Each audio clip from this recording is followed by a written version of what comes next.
Actes des Apôtres, chapitre 2. Lorsque le jour de la Pentecôte arriva, ils étaient tous ensemble dans le même lieu. Tout à coup, il vint du ciel un bruit comme celui d'un souffle violent qui remplit toute la maison où ils étaient assis. Des langues qui semblaient de feu et qui se séparaient les unes des autres leur apparurent. Elles se posèrent sur chacun d'eux. Ils furent tous remplis d'Esprit Saint et se mirent à parler en d'autres langues, selon que l'Esprit leur donnait de s'exprimer. Or, il y avait en séjour à Jérusalem des Juifs pieux venus de toutes les nations qui sont sous le ciel. Au bruit qui se produisit, la multitude accourut et fut bouleversée, parce que chacun les entendait parler dans sa propre langue. Ils étaient hors d'eux-mêmes et dans l'admiration, et disaient « Voici, ces gens qui parlent ne sont-ils pas tous Galiléens? Comment les entendons-nous chacun dans notre propre langue maternelle? Parthes, Mèdes, Élamites, ceux qui habitent la Mésopotamie, la Judée, la Cappadoce, le Pont, l'Asie, la Phrygie, la Pamphylie, l'Égypte, le territoire de la Libye voisine de Cyrène, et ceux qui sont venus de Rome, Juifs et prosélytes, Crétois et Arabes. Nous les entendons parler dans nos langues des merveilles de Dieu. » Tous étaient hors d'eux-mêmes et perplexes, et se disaient les uns aux autres, « Que veut dire ceci? » Mais d'autres se moquaient et disaient, « Ils sont pleins de vin doux. » Alors Pierre, debout avec les 11, éleva la voix et s'exprima en ces termes. « Vous, Juifs, et vous tous qui séjournez à Jérusalem, sachez ceci et prêtez l'oreille à mes paroles. Ces gens ne sont pas ivres comme vous le supposez, car c'est la 3e heure du jour, mais c'est ce qui a été dit par le prophète Joël. Dans les derniers jours, dit Dieu, je répandrai de mon esprit sur toute chair. Vos fils et vos filles prophétiseront, vos jeunes gens auront des visions, et vos vieillards auront des songes. Oui, sur mes serviteurs et sur mes servantes dans ces jours-là, je répandrai de mon esprit, et ils prophétiseront. Je ferai des prodiges en haut dans le ciel, et des signes en bas sur la terre, du sang, du feu et une vapeur de fumée.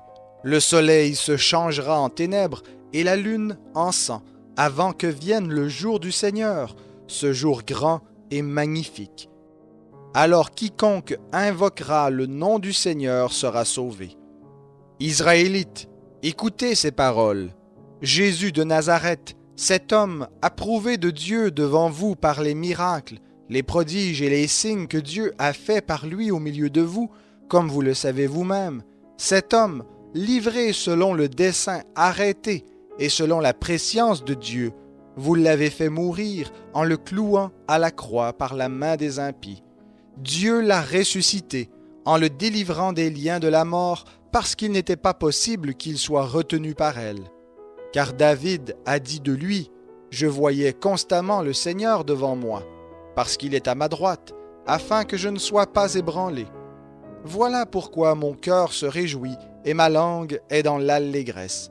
Et même ma chair reposera avec espérance, car tu n'abandonneras pas mon âme dans le séjour des morts, et tu ne laisseras pas ton sein voir la corruption. Tu m'as fait connaître les chemins de la vie, tu me rempliras de bonheur par ta présence. Frères, qu'il me soit permis de vous dire franchement au sujet du patriarche David qu'il est mort, qu'il a été enseveli et que sa tombe existe encore parmi nous jusqu'à ce jour. Comme il était prophète et qu'il savait que Dieu lui avait juré par serment de faire asseoir un de ses descendants sur son trône, il a prévu par ses paroles la résurrection du Christ, qui, en effet, n'a pas été abandonné dans le séjour des morts et dont la chair n'a pas vu la corruption. Ce Jésus, Dieu l'a ressuscité, nous en sommes tous témoins. Élevé par la droite de Dieu, il a reçu du Père l'Esprit Saint qui avait été promis, et il l'a répandu, comme vous le voyez et l'entendez. Car David n'est pas monté dans les cieux, mais il dit lui-même, « Le Seigneur a dit à mon Seigneur, « Assieds-toi à ma droite, jusqu'à ce que je fasse de tes ennemis ton marchepied.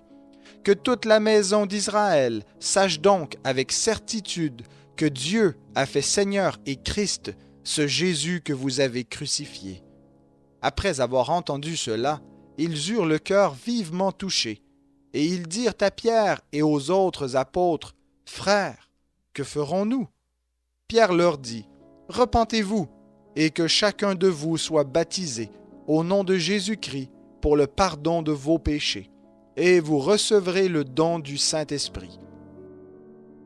Car la promesse est pour vous, pour vos enfants, et pour tous ceux qui sont au loin, en aussi grand nombre que le Seigneur notre Dieu les appellera. » Et par beaucoup d'autres paroles, il rendait témoignage et les exhortait en disant « Sauvez-vous de cette génération perverse. » Ceux qui acceptèrent sa parole furent baptisés, et en ce jour-là furent ajoutés environ 3000 âmes. Ils persévéraient dans l'enseignement des apôtres, dans la communion fraternelle, dans la fraction du pain et dans les prières. La crainte s'emparait de chacun, et il se faisait beaucoup de prodiges et de signes par les apôtres. Tous ceux qui avaient cru étaient ensemble et avaient tout en commun. Ils vendaient leurs biens et leurs possessions, et ils en partageaient le produit entre tous selon les besoins de chacun. Chaque jour, avec persévérance, ils étaient au temple d'un commun accord. Ils rompaient le pain dans les maisons et prenaient leur nourriture avec allégresse et simplicité de cœur.